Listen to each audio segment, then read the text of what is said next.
हर हर महादेव शंभू।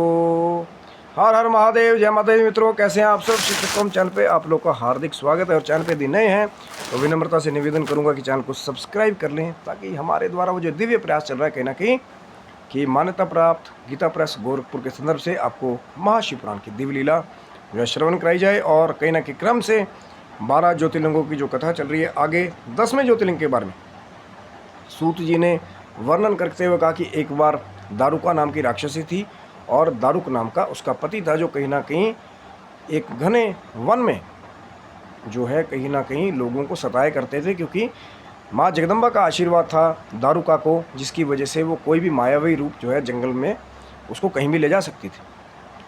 तो कहीं ना कहीं प्रजा परेशान हुई, तो ऋषि औरव की शरण में गए, तो उन्होंने श्राप दे दिया कि यदि ये राक्षस इस पृथ्वी पे किसी दूसरे को मारेंगे तो उनका कहीं ना कहीं अंत हो जाएगा। तो इसीलिए उस वन को दारुक और दारुका जो है वो समुद्र के बीच में ले गए। जो भी समुद्र के रास्ते कोई भी वहाँ से गुजरता तो उनको बंदी बना लेते थे ये राक्षस। और ऐसे ही एक बार सुप्रिय नाम का वैश्य, जो भगवान शिव का बहुत बड़ा भक्त था, भस्मधारी त्रिपुंडधारी, तो कहीं ना कहीं वो नाव से वहाँ से गुजरा था। उसके साथ और भी बहुत सारे जो है उसके मित्रगण थे, जो कहीं ना कहीं उसने भी सबको शिव भक्ति सिखा दी थी। तो वहीं पर कहीं ना कहीं राक्षसों ने उनको पकड़ करके बंदी बना लिया। अब सुप्रिय जो है वो भगवान शिव के नमः शिवाय मंत्र का जप करने लगा, और जब राक्षसों को ये पता लगा तो कहीं ना कहीं वो सुप्रिय को मारने के लिए दौड़े।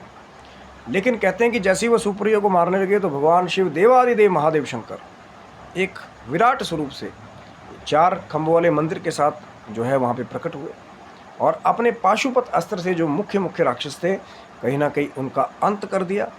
और जब उन्होंने ये कहा कि ये जो वन है कहीं ना कहीं इसमें सिर्फ 4 वर्णों का जो है एक शासन रहे, लेकिन यहाँ पे शिव धर्म को पालन करने वाले रहें। तो जब सारों को समाप्त करने लगे भगवान शंकर, तो फिर जो दारुका थी उन्होंने माँ जगदम्बा की स्तुति की। माँ जगदम्बा प्रसन्न होगी, उन्होंने कहा दारुका मांगो, क्या वर मांगती है। तो उन्होंने कहा माँ मेरी कुल की वंश की रक्षा कीजिए। तो माँ जगदम्बा ने भगवान शंकर से कहा कि प्रभु, आपका जो कथन है कहीं ना कहीं कि यहाँ पे तामसी सृष्टि ना रहे, वो युग के अंत में हो कहीं ना कहीं, और यहाँ पे तब तक जो है राक्षसी सृष्टि भी रहे। ये जो दारुका है वो साक्षात मेरी शक्ति स्वरूपा राक्षसों के द्वारा यहाँ राज करें।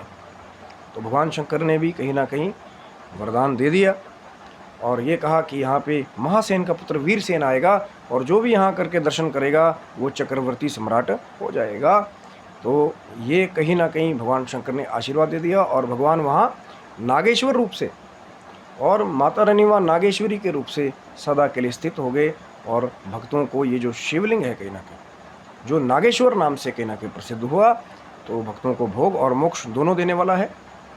और आशा करता हूँ वीडियो आपको अच्छा लगा होगा नागेश्वर जो है शिवलिंग के बारे में। तो आप स्वस्थ रहिए, मिश्रे भगवान शिव की माँ जगदम्बा की कृपा आपके ऊपर बनी रहे। तब तक के लिए हर हर महादेव शंभू।